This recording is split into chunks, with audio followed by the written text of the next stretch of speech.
Bismillahirrahmanirrahim. Pernahkah kalian menemukan kaki seribu tiba-tiba masuk ke rumah? Sebagian orang menganggapnya sekedar hewan kecil yang tidak berbahaya. Namun ada juga yang percaya hewan ini bisa menjadi perantara santet, bahkan jelmaan jin. Benarkah keyakinan itu? Ataukah hanya mitos belaka? Di kesempatan ini, kita akan membongkar pandangan Islam mengenai fenomena kaki seribu, serta rahasia mengapa hewan ini bisa membawa gangguan bagi penghuni rumah. Bismillahirrahmanirrahim. Assalamualaikum warahmatullahi wabarakatuh. Syukur alhamdulillah kita masih dipertemukan kembali di channel ini. Salawat dan salam selalu dan tetap tercurahkan kepada junjungan kita Nabi besar Muhammad sallallahu alaihi wasallam. Allahumma sholli ala sayyidina Muhammad wa ala ali sayyidina Muhammad.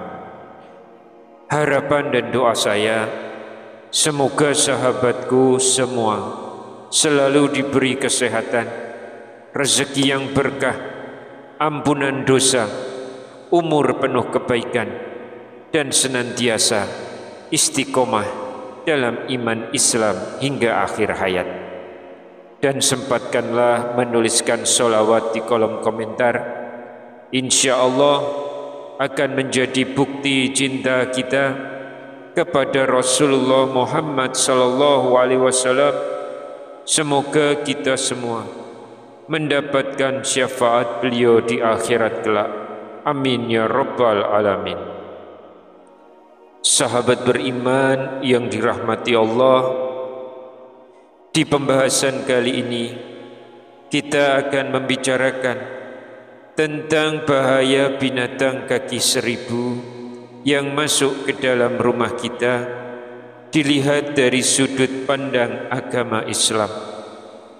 Pertama-tama kita akan menelaah bagaimana pandangan Islam terhadap keberadaan kaki seribu ini yang sering dianggap masyarakat sebagai perantara santet tingkat tinggi. Apakah hal ini hanya mitos belaka, ataukah memang ada dalilnya dalam keyakinan kita? Tidak lupa kita juga akan membahas dampak psikologis yang bisa timbul jika kaki seribu masuk ke rumah, seperti mimpi buruk dan sulit tidur. Lalu bagaimana hal ini bisa mempengaruhi ketenangan dan kesejahteraan hidup kita sehari-hari? Bukan hanya itu, ada pula kepercayaan bahwa kaki seribu merupakan jelmaan jin ataupun siluman. Lalu bagaimana hal ini jika dikaitkan dengan keimanan kita sebagai umat Islam?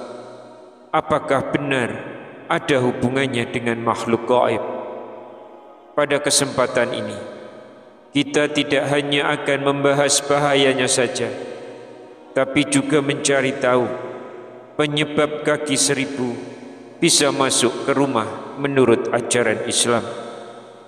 Apakah hal itu berkaitan dengan cara kita menyimpan makanan, kondisi rumah yang lembab, atau banyaknya daun berserakan di sekitar rumah?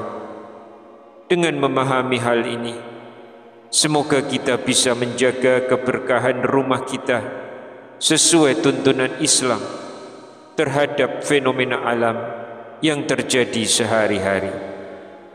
Sahabat yang dirahmati Allah, sebelum kita masuk ke pembahasan, jangan lupa untuk like dan subscribe channel ini agar semakin banyak saudara kita yang mendapatkan manfaat dari kajian ini. Tuliskan juga doa dan hajat sahabat semua di kolom komentar. Siapa tahu di antara doa-doa itu ada yang diaminkan oleh saudara kita dan Allah kabulkan. Rasulullah SAW pernah bersabda, doa seorang muslim untuk saudaranya tanpa sepengetahuannya akan dikabulkan. Malaikat berkata amin, dan engkau pun mendapatkan yang semisalnya. Hadis riwayat Muslim. Jadi mari saling mendoakan, semoga Allah mudahkan segala urusan kita dunia dan akhirat. Amin ya rabbal alamin. Sahabat beriman yang dirahmati Allah, menurut pendapat sahabat sekalian, apa kira-kira penyebab kaki 1000 bisa masuk ke dalam rumah menurut Islam? Apakah hal ini benar-benar berbahaya? Kaki 1000 adalah salah satu hewan yang sering ditemukan di sekitar rumah, bahkan kerap masuk ke dalam rumah dan mengganggu kenyamanan penghuninya. Hewan ini menyukai sampah atau sayuran yang membusuk, serta senang tinggal di tempat yang lembab. Disebut kaki 1000 karena jumlah kakinya yang sangat banyak. Namun sebenarnya rata-rata hanya sekitar 80 hingga 400 kaki saja. Ketika hewan jenis serangga ini masuk ke dalam rumah, kita perlu berhati-hati.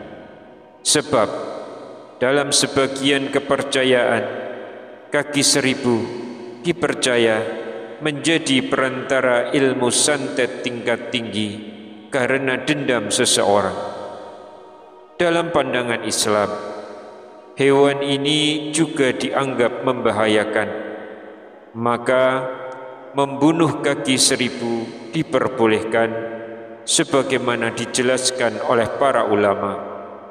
Syekh Abdul Aziz bin Baz mengatakan, jika ada hewan yang mengganggu kehidupan sehari-hari, maka boleh dibunuh, asalkan tidak menggunakan api.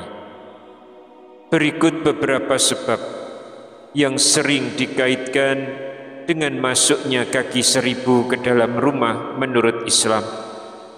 Yang pertama, kaki 1000 dianggap sebagai perantara santet. Ketika seseorang berniat jahat dan mengirimkan santet, kaki 1000 dijadikan tunggangan untuk mengusik penghuni rumah hingga menimbulkan rasa panas dan kejanggalan. Yang kedua, bisa menimbulkan mimpi buruk. Kehadiran kaki 1000 akibat pengaruh santet diyakini membawa aura yang buruk, sehingga penghuni rumah sering mengalami mimpi buruk.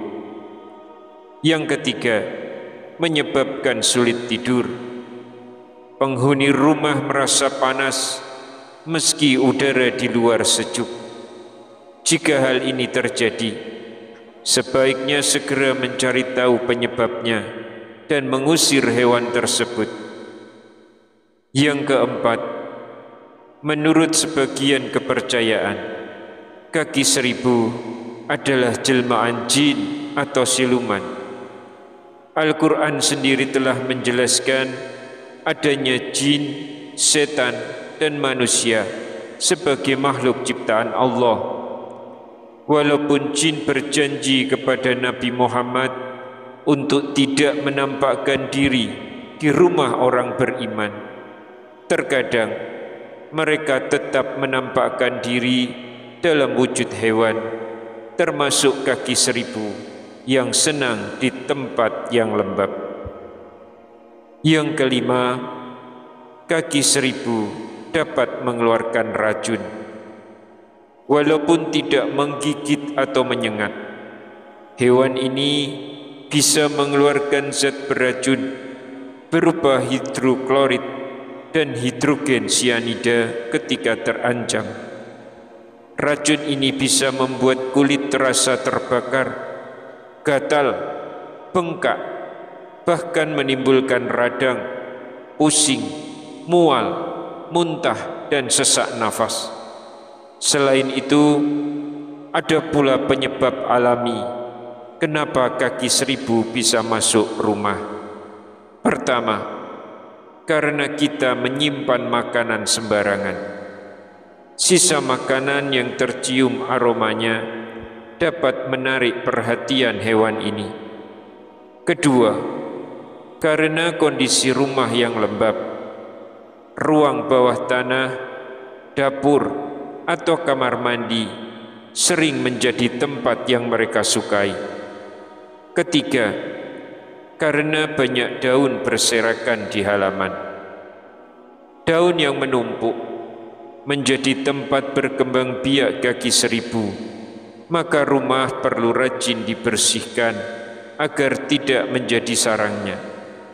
Sahabat beriman, perlu kita ingat bahwa sebagian pandangan ini bersifat kepercayaan spiritual dan tidak semuanya memiliki dasar ilmiah. Jika menghadapi kehadiran kaki seribu di rumah, sebaiknya kita menyikapi dengan bijak sesuai keyakinan masing-masing, baik secara spiritual maupun dengan cara profesional. Semoga kita bisa mengambil hikmah dari setiap pengalaman dan menjadikannya pelajaran ketika menjumpai kaki seribu di rumah, agar kita lebih waspada terhadap tanda-tandanya. Wallahu a'lam bishawab. Demikianlah yang dapat saya sampaikan pada kesempatan kali ini. Semoga bermanfaat bagi kita semua. Amin ya rabbal alamin. Wassalamualaikum warahmatullahi wabarakatuh.